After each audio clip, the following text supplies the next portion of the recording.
కొడుకులతోటి కోటి బాధలు వస్తున్నాయి, బిడ్డలతోటి పదనిందలు వస్తున్నాయి. నీకు సంతానం వద్దు బాబా,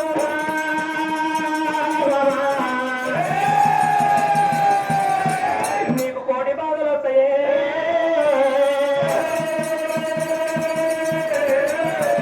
అన్నప్పుడు రేణుకా ఎల్లమ్మదేవి ఏమంటూ ఉంది, నాదా ప్రతివల్లభ.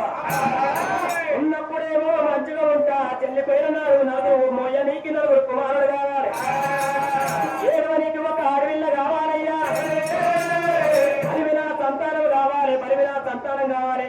కొడుకులు పెట్టిన బాధ, బిడ్డలు పెట్టిన బాధ, ఎంత బాధలైనా నేను భరిస్తున్నా అన్నప్పుడు మునివరుడు ఏమంటూ ఉన్నాడే, సరే బామా రేణుక ఎల్లమ్మనికి పుత్ర సంతానిస్తా. నా యొక్క ఎడమటొక్కల బాలం ఉన్నది, బాలం గుంజినట్టుకుంటే 5 దోసిల రక్తము రాగానే రేణుక ఎల్లమ్మ 5 దోసిల రక్తము రాగినట్టుకుంటే నీకు గర్భసాన 5 కుమారుడు పుడతారే, 4 కొడుకులు పుడతారు, ఒక బిడ్డ ఆడేళ్ళ సిరియాల గౌరవం పుడుతుంది. కొడుకు రక్తంలో ఉగ్రరాముడు పుడతాడు, చెల్లిన రక్తంలో డొక్కలయ్య, చెల్లిన రక్తంలో సిక్కలయ్య, ఆరిపోయిన రక్తంలో కంపలేసుడే రక్తంలో బాబా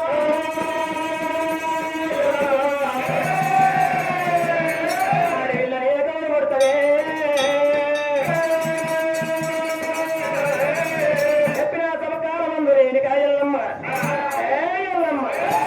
మునిగరని డొక్క లోపల పాదం కొంచెండి 5 బుక్కల రక్తం ఆర్పరియేస్తే ఆ యొక్క మునివరనేమో కాడుకుండం వేసింది.